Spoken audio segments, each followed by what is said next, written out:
A few kids were watching TV with Homer. It was a roast special about Krusty the Clown. Turned out the entire show was just people making fun of Krusty. He tried to save face, but no one was having it. Everyone on the show was laughing at him, which left Krusty completely demoralized. He gave up performing altogether and even got mocked on his way out. Bart came over to cheer up the downcast Krusty, throwing in a jab at his own dad, which led to Homer single-handedly taking Bart down. Krusty tried to open up to his father, but right in the middle of their talk, his dad suddenly passed away. Krusty was in shock. At the funeral, he started hallucinating and saw every guest as his father, repeating that unfinished sentence. Overwhelmed, Krusty ran off.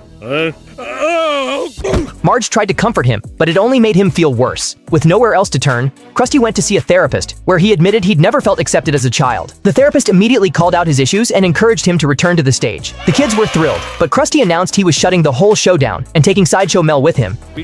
What? It even made the news, with headlines exposing how he once made a chimp work 14 hours a day. Now all Krusty could do was mess around with a Rubik's Cube. He pulled out an old photo album and started reminiscing. Bart tried to cheer him up in his own way by playing every episode Krusty had ever done. That's when they discovered Krusty had crushed every guest star and actor to the point where all his cameramen developed PTSD. Crushed by guilt, Krusty started drinking and ended up sending himself to heaven. He became addicted to the peaceful beauty of paradise until his father showed up to tell him there's no Jewish heaven and he should go back and help others. Krusty woke up and decided to turn the animal shelter into a burger wrapping plant, but his actions were met with criticism. In the end, Krusty learned that the guy his dad actually admired told the same kinds of jokes as him. That helped him realize his father had been complimenting him all along, just in his own way. And with that, Krusty finally made peace with himself.